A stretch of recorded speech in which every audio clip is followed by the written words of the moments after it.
The Lockheed D-21 is an American supersonic reconnaissance drone. The D-21 was initially designed to be launched from the back of an M21 carrier aircraft, a variant of the Lockheed A-12 aircraft.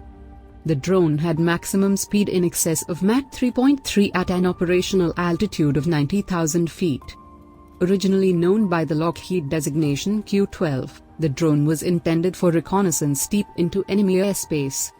The D-21 was designed to carry a single high-resolution photographic camera over a pre-programmed path, then release the camera module into the air for retrieval, after which the drone would self-destruct. Following a fatal accident when launched from an M21, the D-21 was modified to be launched from a Boeing B-52 Stratofortress. Several test flights were made, followed by 4 unsuccessful operational D-21 flights over the People's Republic of China, and the program was cancelled in 1971. Kelly Johnson, the leader of Skunk Works, developed the concept of a long-range drone that used much of the A-12's technology. In October 1962, the CIA and the United States Air Force instructed Lockheed to study a high-speed, high-altitude drone concept.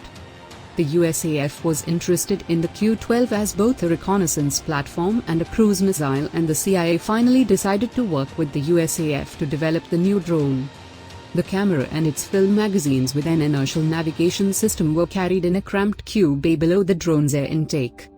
Honeywell built the avionics systems. New construction techniques and materials had to be developed for the systems to withstand the high temperatures, extreme vibrations and lack of space in the D-21. In late 1963 the project was named Tugboard. The Q-12 was redesignated D-21 while the A-12 version launcher became M21. The M21 was a 2-seat version of the A-12, with a pylon on the fuselage centerline between the vertical stabilizers to carry the drone in a nose-up attitude. A D-21 mounted on an M21 began captive flight testing on the 22nd of December 1964.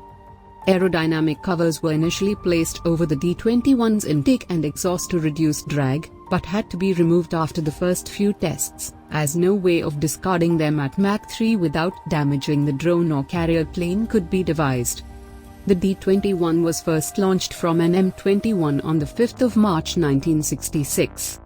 The drone was released but stayed close to the M21's back for a few seconds, which seemed like 2 hours to the M21 crew. A second launch took place on the 27th of April 1966. The D-21 reached its operational altitude of 90,000 feet and speed of over Mach 3.3, though it was lost due to a hydraulic pump failure after a flight of over 1,200 nautical miles. The USAF's interest in the program continued and more D-21s were ordered after the second launch.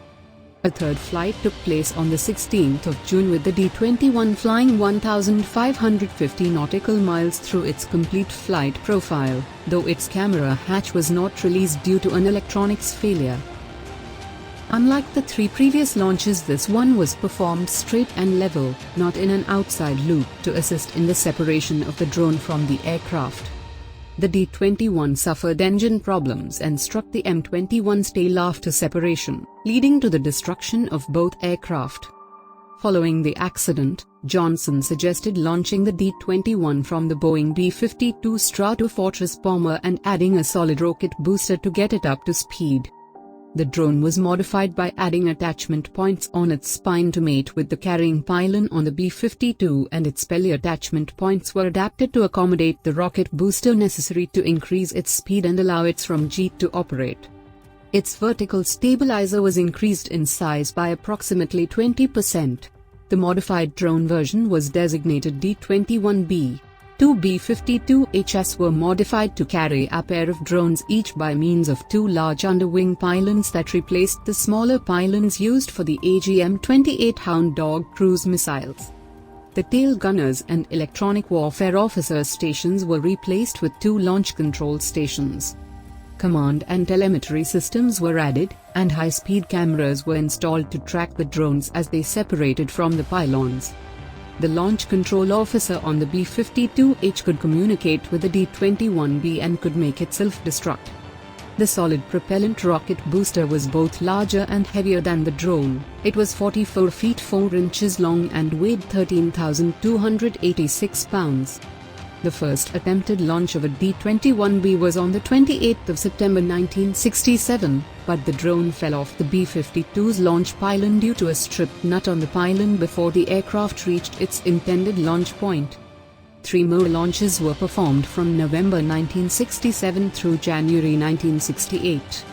None were completely successful, so Johnson ordered his team to conduct a thorough review before renewing launch attempts.